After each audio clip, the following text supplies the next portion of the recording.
आज के व्लॉग की शुरुआत मेरी मम्मी के साथ। राम राम जी सारे ने। अगले दिन सवेरे मेरी मम्मी हॉस्पिटल में लेके आ गई थी हमारा खातर रोटी। पहले मेरी मम्मी ने रोटी खा ली और इतना हस्बैंड जी ले आए थे काकू खातर केले और दही। बीमार होने के बाद तो काकू ने सारा कुछ खाना छोड़ दिया था। जो भी वो चीज़ मांगा था मम वही चीज़ ले आके देवा था, लेकिन ये कुछ भी को नहीं खावा था। थोड़ी सी खा कर नहीं था, बस पेट भर गया क्योंकि इसके ग्लूकोज वगैरह लग रही थी, पेट तो होने में बढ़ जाता। मम्मी आंधी ने मेरे कपड़े भी ले आई थी, फिर मैं नहा आई थी। मेरी तो आँख जमा सूझ रही थी क्योंकि दिन रात नींदे को नहीं आवा थी बस काकू करके।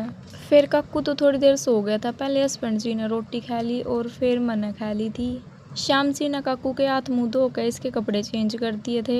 फिर ये थोड़ी देर खेलने लग गया। झूला ले आई थी मेरी मम्मी इस खातर ही अपने झूला पर झूलन लग रहा था और आगे थे मेरी मम्मी पकड़ लेती इसे ना कदे पड़ जाए। थोड़ी देर खेल लिया। फिर यू 2 दिन हॉस्पिटल में मेरी मम्मी मार दौरा रह गया। फिर अगले दिन घर चली गई थी क्योंकि उसे दिन माना छुट्टी भी मिलनी थी। और मैंने हस्बैंड जी तक कह दिया था आज रोटी ले आने की टाल मारिए, मकईब तो घर आ जाएगा, फिर शाम ने फिर जाना पड़ेगा। लेकिन फिर भूख लगी थी जमा जोर की। हस्बैंड जी ले आई थी मेरे खातर बर्गर, मैंने बर्गर खाया। फिर काकू का पापा काकू ने थोड़ी देर लेकर चले गया बाहर क्योंकि बाहर मछली थी। काकू बोला मैं तो मछली देख के आऊँगा। सारे अण भीतर रहते तो बालक का भी मन और सो जाए।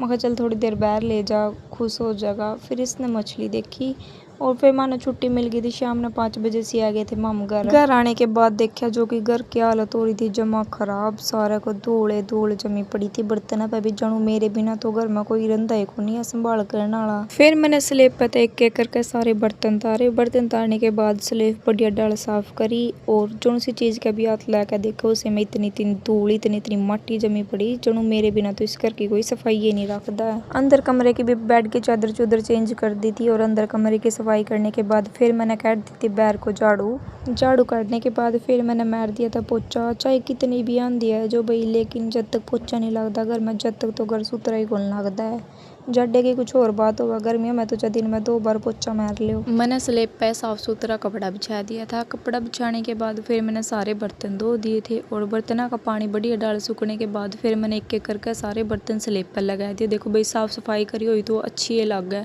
ऊँ तो चगर में कितना ही बुरा हाल खंडिया कर रखो। संजा टाइम से गली में आ गई थी गाय और काकू का पापा ने रोटी तासड़ा में बेच के गाय तो दे दी। काकू भी गला गला बज जावा था। फिर मैंने दलिया भून का बना दिया था काकू खातर नमकीन दलिया जो कि यू ख्याल है थोड़ा बहुत। सारे अपना अपना काम करने लग रहे थे। प्रीति चूल्हा पर रोटी बनावा थी, मैंने काकू खातर दलिया बना दिया और काकू और उसका पापा इतना नहर पे लेके आ गए थे पानी। आज कल एक तो गर्मी बहुत ज़्यादा हो रही है और ऊपर तो ना रंधी लाइट। मैंने इतने काकू खातर दलिया बनाया, इतने में तो मेरे बहुत ज़्यादा पसीने आ गए थे।